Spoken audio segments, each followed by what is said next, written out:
Lejeda Uftan keenya Uumaan addunyaa Ni nageenya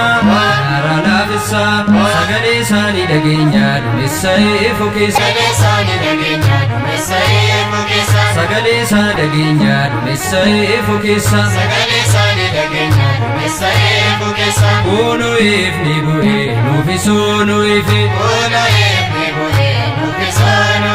Kuno ifni bu'ee nuufisuu nu ife Yaaqoob Yohannis akkasumas Phexros Waaqayyoon argan Museef Eeliyaas Abbaanis jedhee ilma koo dhaga'a jecha koo dha'oo anaan dhaalee sagalee isaanii dhageenya Duumessa eefuu keessa Sagalee isaanii dhageenya Duumessa eefuu keessa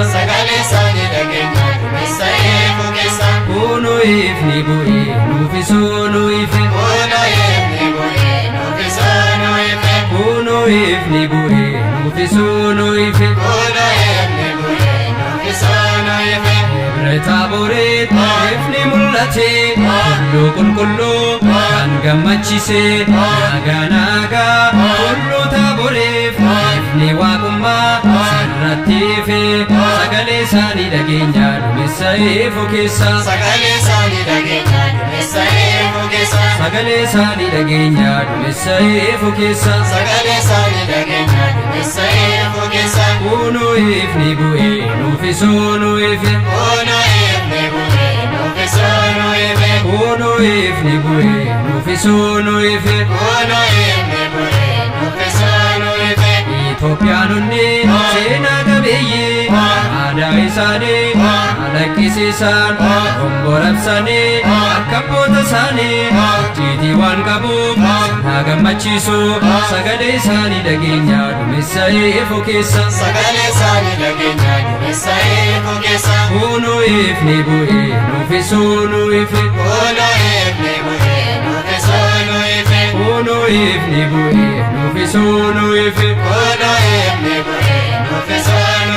Maaltoota isaatiif hafuura ergee Itoophiyaanonni kennaan ishee guutee Du'ee jedha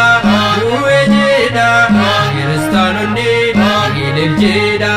Sagalee isaanii dhageenya Duumessa eefuu keessa Sagalee isaanii dhageenya Duumessa eefuu keessa Kuno ifni bu'ee nuufisuu nu ife Kuno ifni bu'ee nuufisuu nu ife Waggaan ayyaan waggaa Mana abbaa keenya ayyaan waggaa Eebbi waaqaa seenuu ayyaan waggaa Dammii fi aannanii ayyaan waggaa Itti nuuf roobu ayyaan waggaa Mana harmee keenya ayyaan waggaa Eebbi waaqaa seenuu ayyaan waggaa Dammii fi aannanii ayyaan waggaa Itti nuuf roobu ayyaan waggaa Kuma jirtaanii hin qoodin Kiristoos mirgaasaa na dhaabuu Dhaaltuu mootummaasaa taasisuu akkuma jirruuni hin qoodin Kiristoos mirgaasaa na dhaabuu Dhaaltuu mootummaasaa taasisuu akkuma jirruuni hin qoodin Kiristoos mirgaasaa na dhaabuu waggasaas nagaadhaa nagaahuu ergamoota qulqulluu toloota eebbi waaqayyoo mana hundaa seenuu mana hundaa eebbi waaqaa seenuu mana hundaa eebbi waaqaa seenuu mana hundaa eebbi waaqaa seenuu